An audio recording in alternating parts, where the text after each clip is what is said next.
Proklamasi. Di tengah kemelut dunia, bangsa Indonesia memproklamasikan kemerdekaannya. Namun perjuangan bangsa Indonesia belum berakhir. Kemerdekaan ternyata belum dapat dinikmati seutuhnya.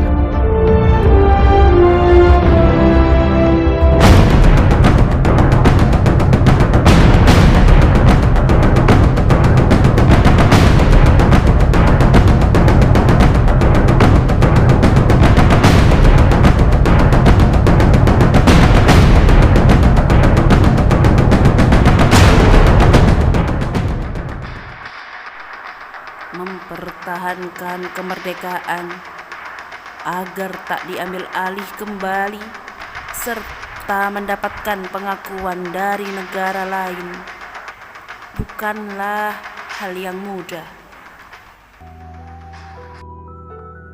Dilahirkan dari rakyat biasa pada tanggal 24 Januari 1916 di Purbalingga.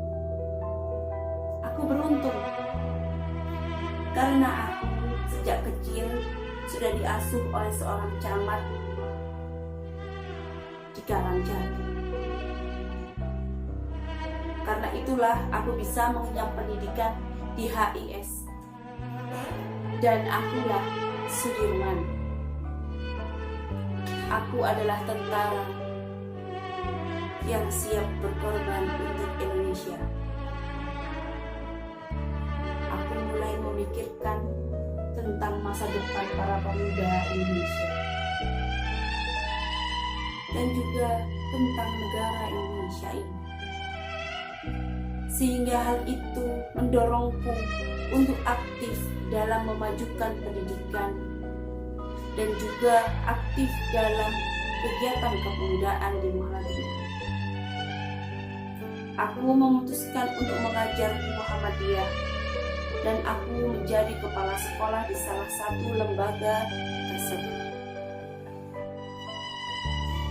1944 Jepang membentuk peta. Ya, pembela tanah air. Siapa yang tidak kenal Jepang? Dengan liciknya membentuk peta.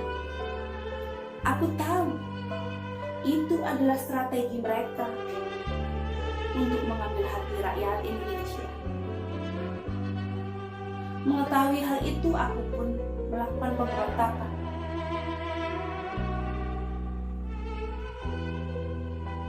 Karena pemberontakan yang kulakukan itu, aku diasingkan oleh Jepang ke Bogor. Mereka pun berkabar, "Hei, Sudirman, kau pergilah ke Bogor. Kau di sana akan dilatih militer supaya berkembang peta." Begitulah katanya. Di sana aku akan diajari tentang kemiliteran. Ternyata di sana aku ditahan. Aku diasingkan di sana. Hingga akhirnya kabar yang kutunggu-tunggu datang. Tepat 17 Agustus 1945, Soekarno dan Hatta memproklamasikan kemerdekaan negara Indonesia ini. Mendengar kabar itu, aku pun lari dari tahanan dan menuju Jakarta untuk menemui Soekarno.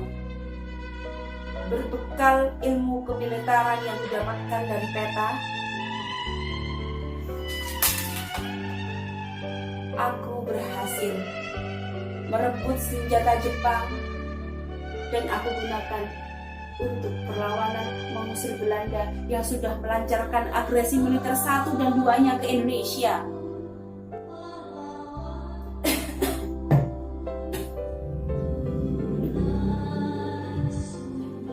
Karena sakit paru-paru ini tidak menyurutkan semangatku untuk melawan Belanda.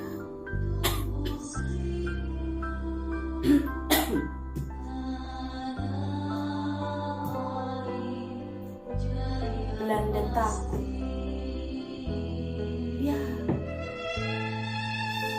Belanda takut akan diriku. Sekarang ini Soekarno dan Hatta dan menteri-menteri yang lain, para petinggi negara ini telah ditangkap oleh Belanda. Dan Belanda menyuruh menangkapku hidup atau mati. Mereka harus menangkapku. Atas izin Allah, aku bisa selamat. Aku melakukan perang gerilya selama 7 bulan. Dan ini adalah perang yang sangat berat. Aku ditandu.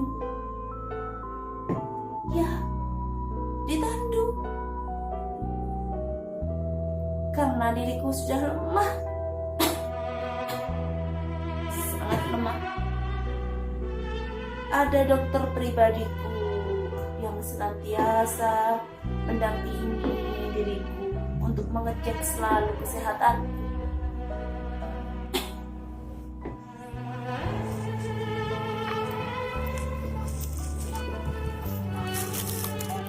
Ada Belanda, Bruno pasukan, Bruno. Setelah Sudirman melaksanakan operasi karena membekalkan paru-parunya, Sudirman tetap melaksanakan untuk berperang gerilya.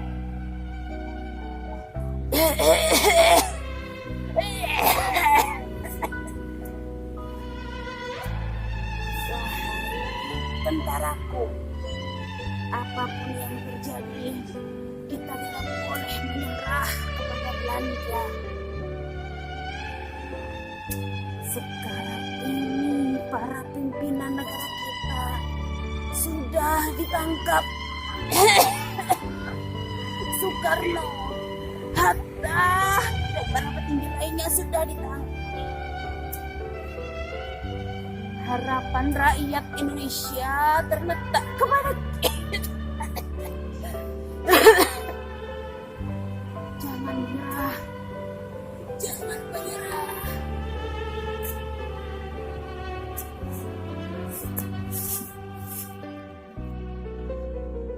Gerilya yang kulakukan selama 7 bulan itu membuat Belanda kelabakan dan kocar kacir.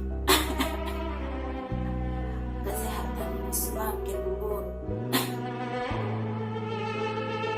Dan sedikit banyak gerilya yang kulakukan, yang kukomandoi dari Jawa Timur, di seluruh hampir Pulau Jawa melakukan gerilya ini, telah membuahkan hasil. Belanda telah mengakui kedaulatan Indonesia. Dan aku pergi ke Magelang.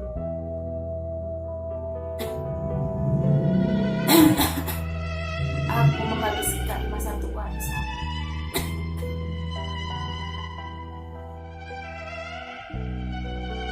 Tepat 1 bulan setelah Belanda mengakui kedaulatan Indonesia, Jenderal Sudirman wafat. Wafat beliau menjadi duka tersendiri bagi rakyat Indonesia. Pemakamannya dihadiri 2 kilometer rakyat.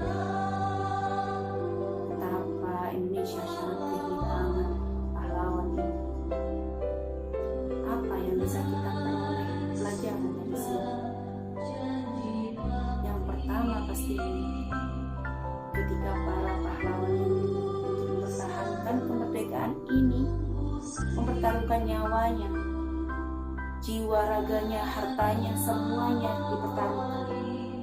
Kita sebagai pelajar, kita tentunya mengisi kemerdekaan ini dengan belajar yang giat, berusaha mempersatukan Indonesia ini, tidak bercerai-berai, menjaga kesatuan Republik Indonesia ini.